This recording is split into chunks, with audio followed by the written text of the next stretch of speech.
Karibu katika matangazo yetu ya Afrika leo jioni kutoka idhaa hii ya Kiswahili Radio Fortune Africa. Tumekuandalia mengi ikiwa ni pamoja na kituo cha tiba ya bangi Rwanda mbioni kukamilika. Marekani na Iran ziko karibu kufikia makubaliano ya nyuklia, Trump anasema. Mashambulizi ya anga ya Israeli yawaua watu zaidi ya 100 huku mashirika yakionya kuhusu njaa.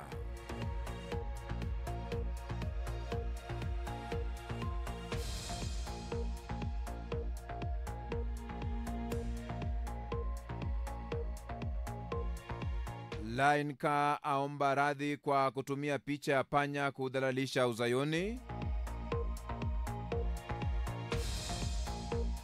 Polisi wanatembelea nyumba hadi nyumba kutafuta wazazi wa watoto waliotelekezwa kupitia DNA. Rais wa zamani wa Mauritania hukumiwa miaka 15 jela baada ya kukata rufaa kifungo cha miaka 5.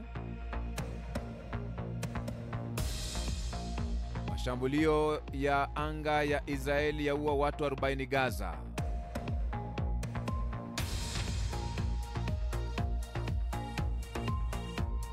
Rais wa Afrika Kusini kukutana na Trump wiki ijayo.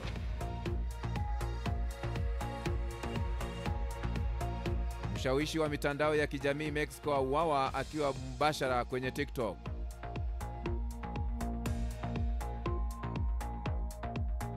Watu 21 wamepoteza maisha katika ajali iliyotokea Mexico, afisa amesema.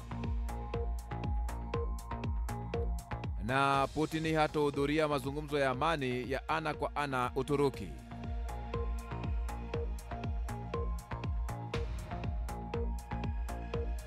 Naam, na tumai ubweri wafe pote pale ulipo duniani kwa moyo mkunjufu na mikono miwili. Ujambo na karibu kwenye taarifa yetu ya habari Afrika leo jioni kutoka idhaa hii ya Kiswahili ya Radio Fortune Africa. Jina langu ni Kantona Joseph. Rais Donald Trump amesema kuwa maendeleo makubwa katika mazungumzo ya amani ya Ukraine hayawezekani hadi yeye na Rais Putin watakapokutana ana kwa ana. Kama mwandishi aliambatana naye kwenye ndege ya Air Force One, alimuuliza Trump ikiwa ni alikatishwa tamaa na kiwango cha ujumbe ambao Urusi imetuma Uturuki.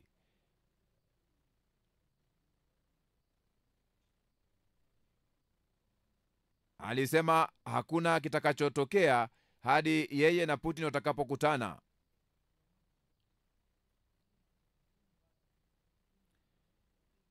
Unaweza kutambua majina bora 20 ya watoto maarufu zaidi mwaka 2024. Huenda karibu yote umewahi kuyasikia. Liam na Olivia walikuwa majina maarufu zaidi ya watoto mnamo mwaka 2024, nafasi ambayo majina yote yameshikilia tangu mwaka 2019. Kulingana na taasisi ya utafiti wa utawala wa usalama wa jamii au Social Security Administration SSA, ambayo hutoa viwango vya umaarufu wa majina ya kila mwaka. Taasisi hiyo pia ikishirikiana na majina yasiyo ya kawaida ambayo umaarufu wake ulipanda zaidi mwaka 2024 mwaka huu. Majina hayo ni pamoja na Truss, Halo na Azaya kwa upande wa vulana, na Ailan na Scotty na Analea kwa upande wa wasichana. Majina 10 bora ya wasichana mwaka 2024. Jina la kwanza ni Olivia, la pili Emma, la tatu ni Emalia, ya 4 ni Charlotte, 5 ni Yangu, 6 ni Sofia, 7 Isabella, 8 Evelyn, 9 Ava na 10 ni Sofia. Majina bora 10 ya wavulana mwaka 2024. La kwanza ni Liam, pili ni Nuhu, 3 ni Oliver, 4 ni Theodore, 5 Yakobo, 6 Henry, 7 Mateo, 8 Elia, 9 Lucas na 10 William.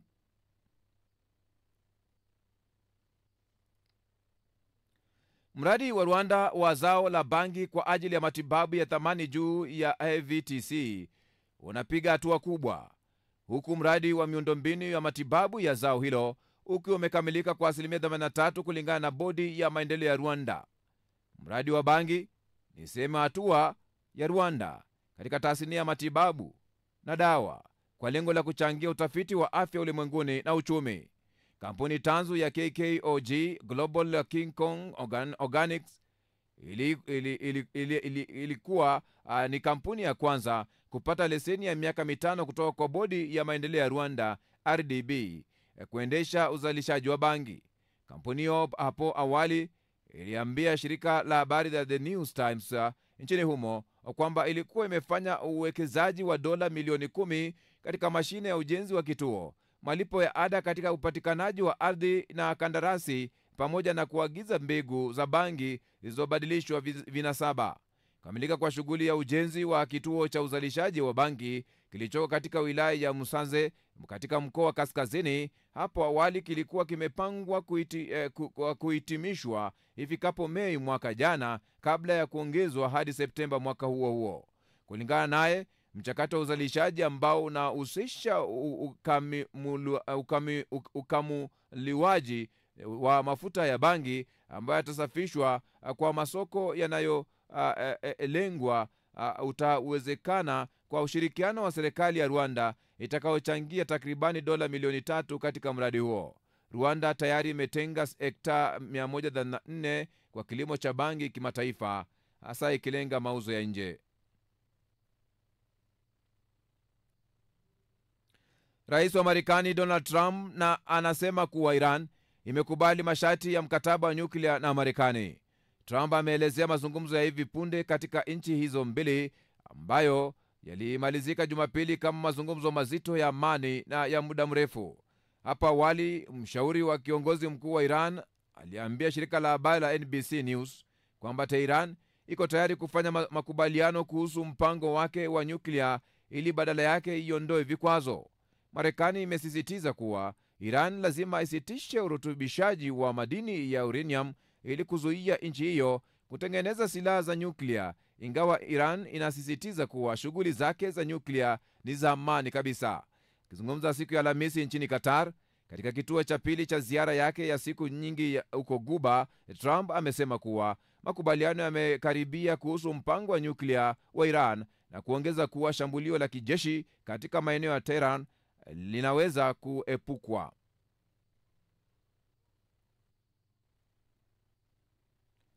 Mashambulizi ya anga ya Israeli yameua takribani watu zaidi ya 100 huku mashirika yakionya kuhusu njaa. Ulinzi wa raia unasema mashirika ya kibinadamu pia yanaonya kuhusu njaa kutokana na ukosefu wa chakula.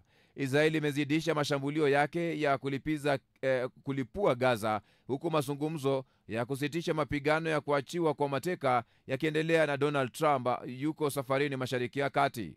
Duru ya hospitali za eneo hilo zinasema zaidi ya watu 40 wameuawa katika mashambulio ya hivi karibuni ya anga ya Israeli kwenye ukanda wa Gaza. Ripoti zinasema kuwa takribani miili 36 imefikishwa katika hospitali ya Khan Yunis kusini mwa Gaza, ambako Israeli ilishambulia kwa mabomu makubwa jana usiku. Wakati huo Israeli imeamuru watu kuondoka katika eneo hilo, jambo ambalo limeongeza hofu zaidi miongoni mwa wakazi wa eneo hilo.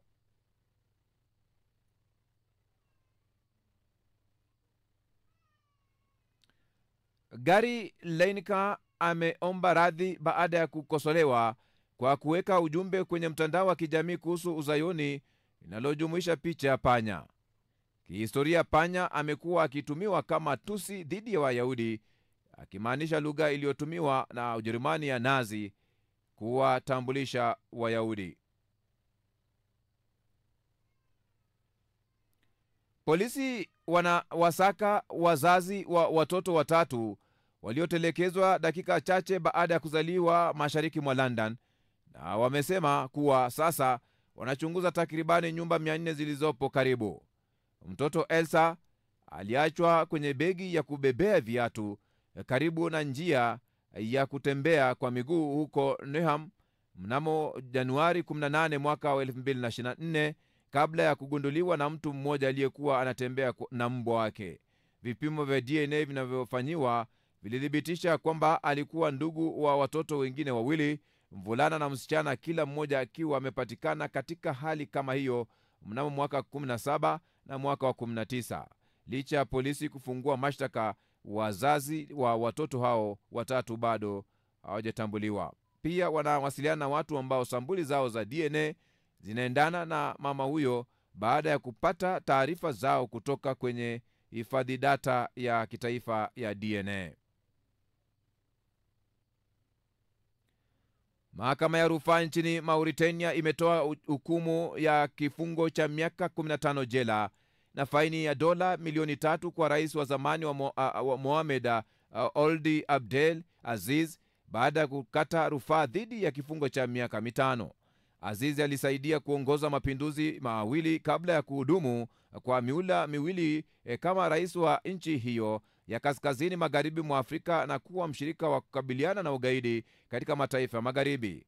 Alihukumiwa mwaka wa 2023 baada ya kupatikana na hatia ya utakatishaji wa fedha na kujitajirisha. Kulingana na wachunguzi, alikusanya mali yenye thamani ya zaidi ya dola milioni 70 akiwa madarakani. Amekuwa kizuizini tangu kutolewa kwa uamuzi huo. Kesi hiyo ilikuwa tukio la nadra ambapo kiongozi wa Kiafrika alishtakiwa kwa ufisadi. Mawakili wa Aziz wamesema kesi hiyo imechochewa kisiasa.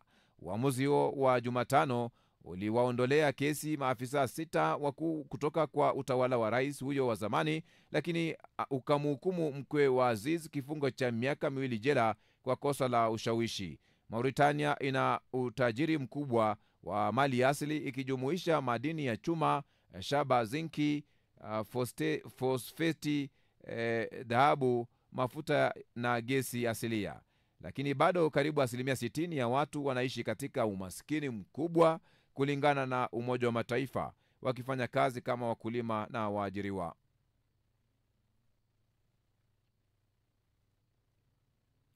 Zaidi ya watu 40 wameuawa katika mashambulio ya hivi punde ya Israeli katika ukanda wa Gaza, kulingana na vyanzo vya hospitali.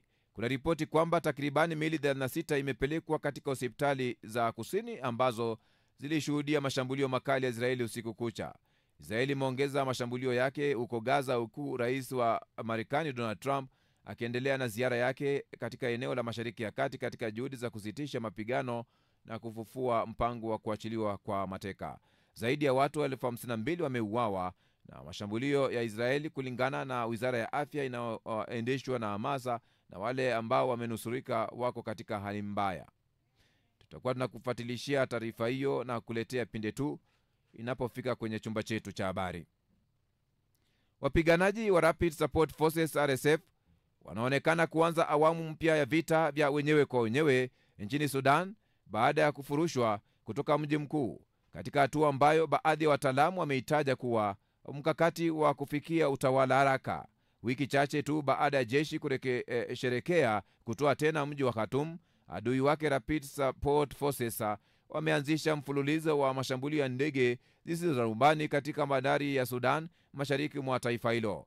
Mashambulizi hayo yamesababisha hali ya kukatika kwa umeme kuwa mbaya zaidi, huku wakazi wa jiji hilo wakikumbwa na uhaba wa maji. Msururu wa mashambulio kwenye mji mkuu na ni kitovu cha shughuli za kibinadamu unaashiria kwamba RSF imedhamiria na inaweza kuendelea na vita licha ya hasara kubwa ya kimaeneo, na imeonyesha kuongezeka kwa vita vya droni barani Afrika.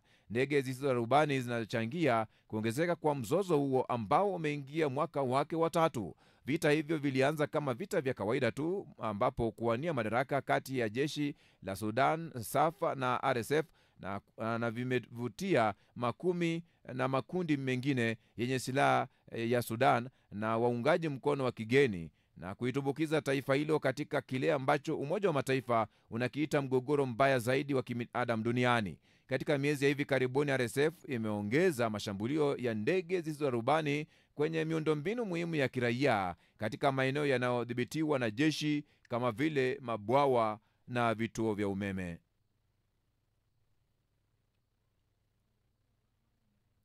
Rais wa Afrika Kusini Cyril Ramaphosa atasafiri kwenda Marekani kwa ziara ya kikazi wiki ijayo, na atakutana rais wa Marekani Donald Trump Mei 21, ofisi ya Ramaphosa imesema katika taarifa yake siku ya Jumatano.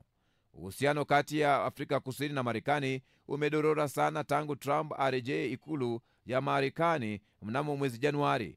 Trump amekata misaada yote ya kifedha ya Marekani kwa Afrika Kusini, akitaja kutoridhishwa na sera yake ya mageuzi ya ardhi na kesi yake ya mauaji ya kimbari katika mahakama ya kimataifa ya haki dhidi ya mshirika wake Marekani, Israel.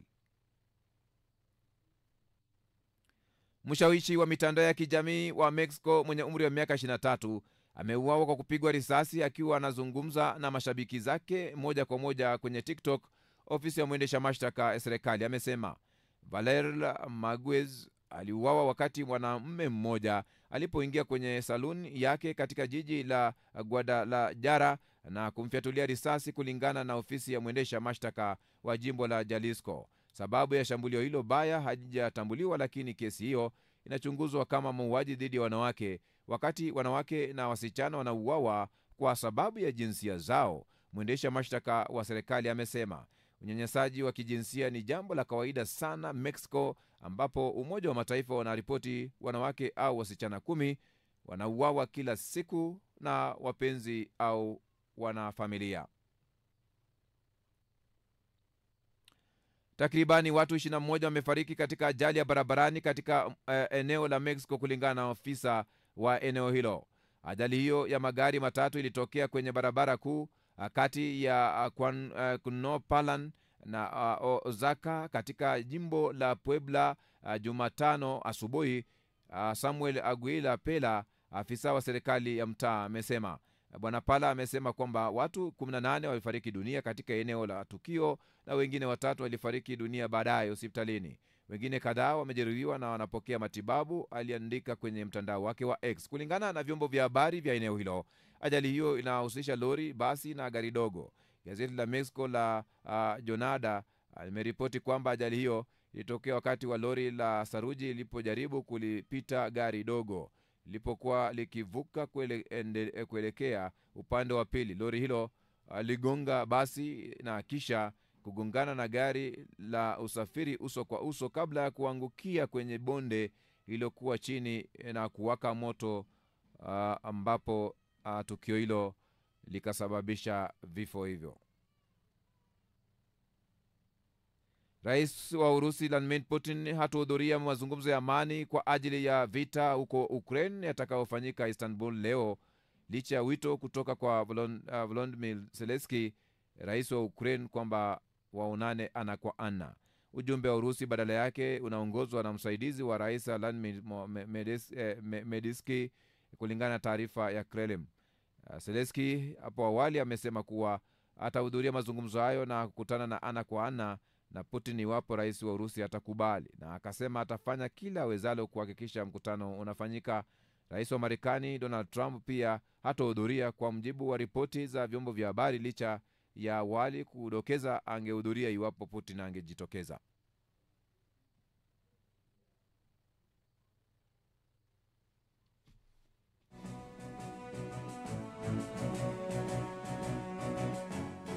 Ni taarifa ya habari kutoka idhaa hii ya Kiswahili Radio Fortune Africa. Mpenzi msikilizaji, tunakuomba simama na kituo hiki kufikia malengo yake ya uratibu kwenye hatua ya kununua transmitter yenye uwezo wa kurusha matangazo yake mbali na kwa njia nzuri yatakayotanua wigo letu na kuwafikia mamilioni ya watu kwa njia FM. Unaweza wasilisha mchango wako kupitia paybill number 625 account number ni 0124508521 au till number ni 456146 kupitia mitandao yote.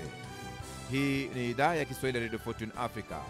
Mambo yetu, safari yetu, maisha yetu, tamaduni wetu na imani yetu. Sikiliza idhaa hii kwa vipindi bora, matangazo yenye tija, vile vile ukweli na burudani.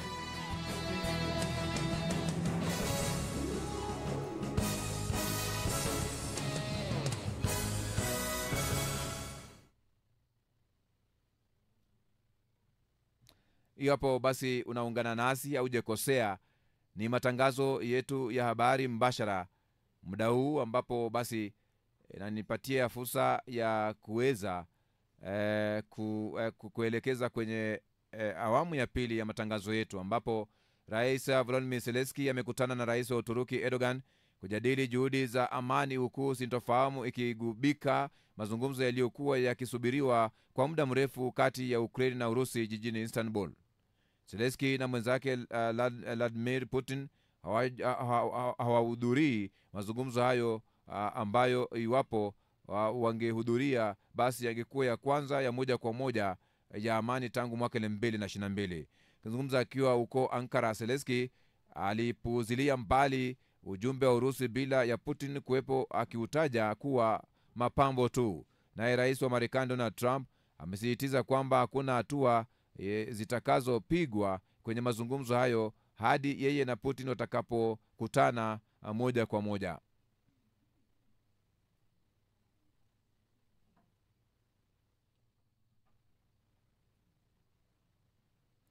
Urusi na Ukraine zinatarajiwa kufanya mazungumzo ya moja kwa moja nchini Uturuki, yakiwa na lengo la kutafuta namna ya kumaliza vita, ila Rais Vladimir Putin wa Urusi, ambaye alipendekeza mkutano huo kufanyika, hatahudhuria. Mataifa ya Ulaya yamekosoa hatua ya Moscow kutuma kile anachosema ni ujumbe hafifu. Rais Zelensky tayari amewasili katika taifa hilo la Uturuki, ambapo amekuwa na mazungumzo na Rais Recep Tayyip Erdogan. Ujumbe wa Urusi unaongozwa naye Vladimir Medinsky, msaidizi wa Putin na waziri wa zamani wa utamaduni.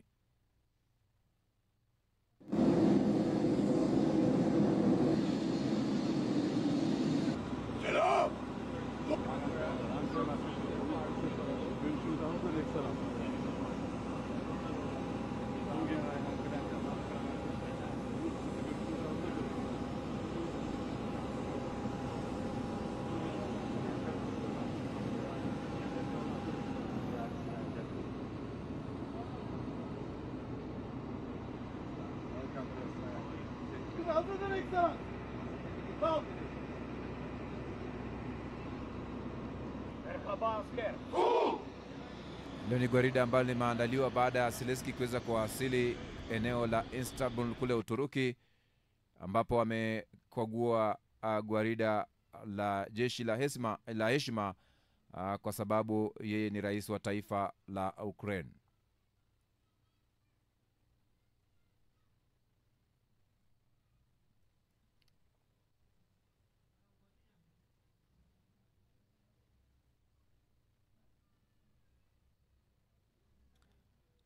Aliyekuwa naibu wa rais wa Kenya Rigathi Gachagua, ambaye kwa sasa ni mkosoaji mkubwa wa aliyekuwa bosi wake Rais William Ruto, amezindua chama kipya ambacho anasema kitatumika kumng'oa Ruto madarakani katika uchaguzi mkuu ujao.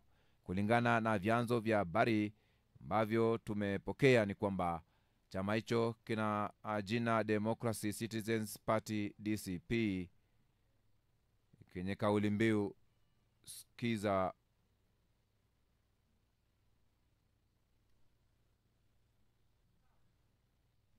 wananchi.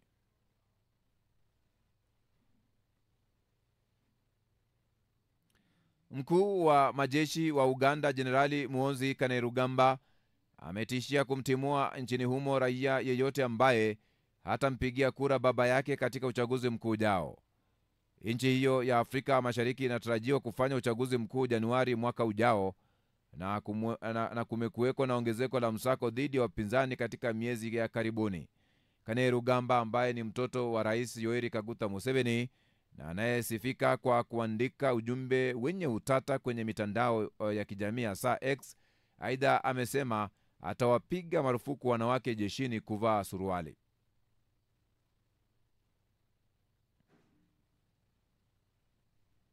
Nchini Sudan, hofu imezidi kutanda baada ya wanamgambo wa Rapid Support Forces RSF kuanza kutumia droni kukabiliana na jeshi katika kile kilichotafsiriwa kuwa RSF inatuma ujumbe kuwa vita hivyo bado havijafika mwisho. Tangu kuibuka kwa vita miaka 2 iliyopita, RSF wamekuwa wakitegemea zaidi mashambulio ya ardhini kuyakabili majeshi ya serikali, lakini tangu kupoteza mji wa Khartoum, RSF wamelazimika kubadilisha mbinu.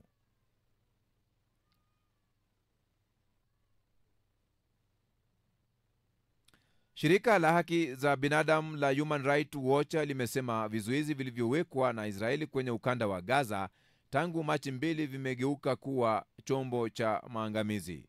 Shirika hilo limesema hayo wakati Israel ikiendelea na mashambulio katikati ya maadhimisho ya kumbukumbu ya miaka 76 ya siku ya Nakba inayokumbuka masaibu ya mamia ya maelfu ya Wapalestina walioazimishwa kuihama ardhi yao katika mapigano yaliyofungua njia ya kuundwa kwa taifa la Israel mnamo mwaka 1948. Baadhi ya wakazi wa Gaza wamesema wamejikuta wakikimbia zaidi ya mara moja kuepuka mashambulio na wanaishi kwenye mazingira magumu zaidi kuliko ilivyoshuhudiwa wakati huo.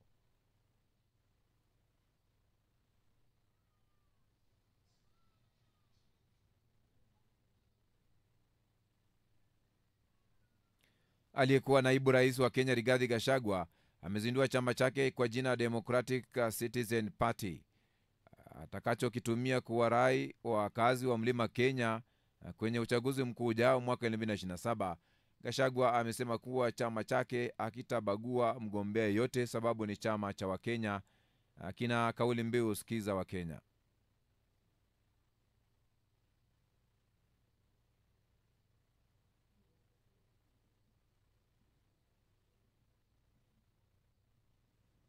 Moja kwa moja ninaenda kusoma maoni yako kabla ya kwenda mapumzikoni.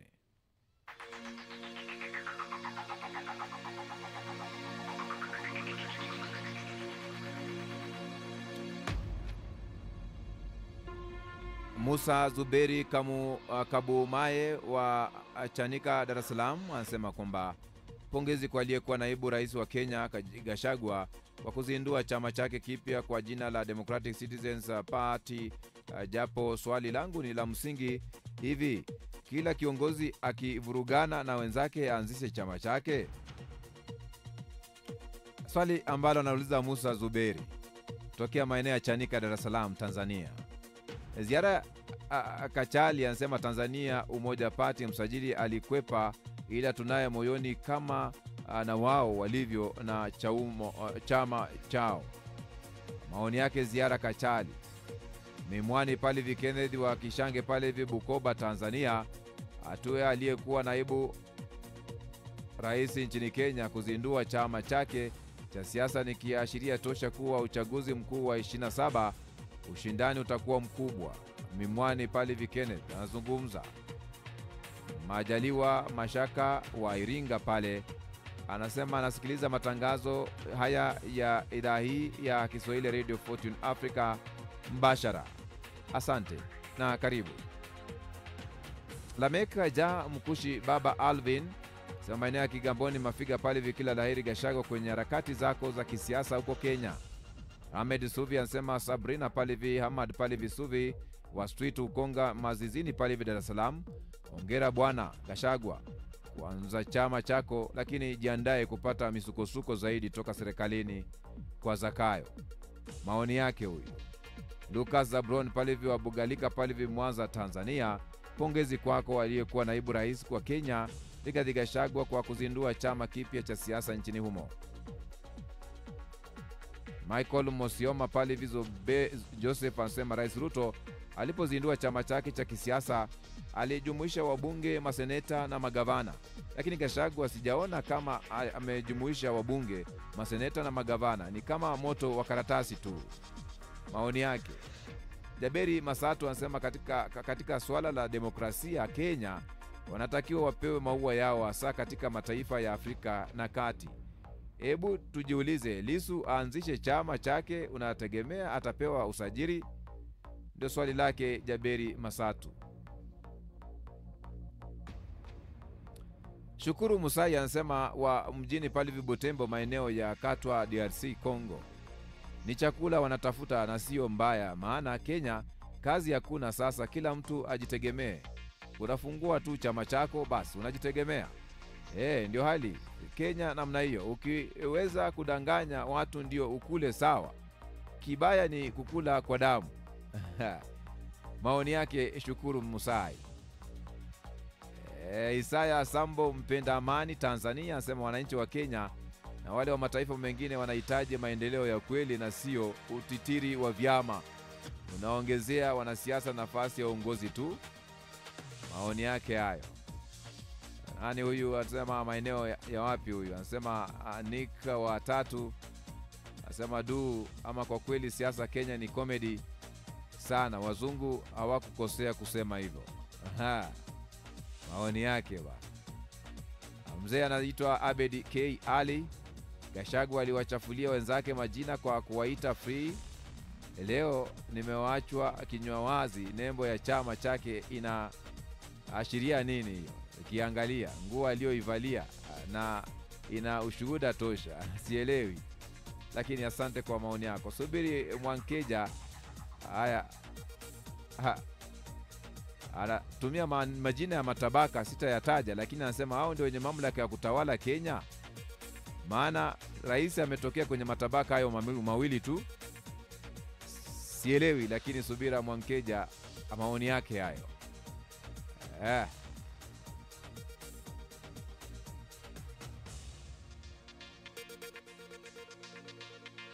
Chelule Robert, Kenya tuna vyama zaidi ya 40. Siamini yote haikuwa nzuri na ya kidemokrasia. Marekani vyama viwili pekee, Republican na Democrat na Independent. Wa Jerumani ni vyama ngapi? Hongera naibu wa zamani, mtu wa ukweli ambaye alichaguliwa na Rais Ruto kwa njia ya kidemokrasia. Njaa ya madaraka inawapa viongozi jeuri na kukomoana wenyewe kwa wenyewe. Matokeo yake wananchi wanaumia bila hatia. Vyama kuwa vingi ni mateso tu. Miluzi mingi kwa mbwa. Anaitwa Joseph Jona Rubuye Nzeganije. Maoni yake hayo. Fadhila atakia hicho Kiswahili tu, sikiza wa Kenya. Kauli mbiu. Asema sikiza wa Kenya. Nafikiri bana, hadi hapo basi inabidi nielekee mapumzikoni. Hii ni idhaa ya Kiswahili Radio Fortune Africa, kituo chako kinachokuwa kwa kasi sana duniani.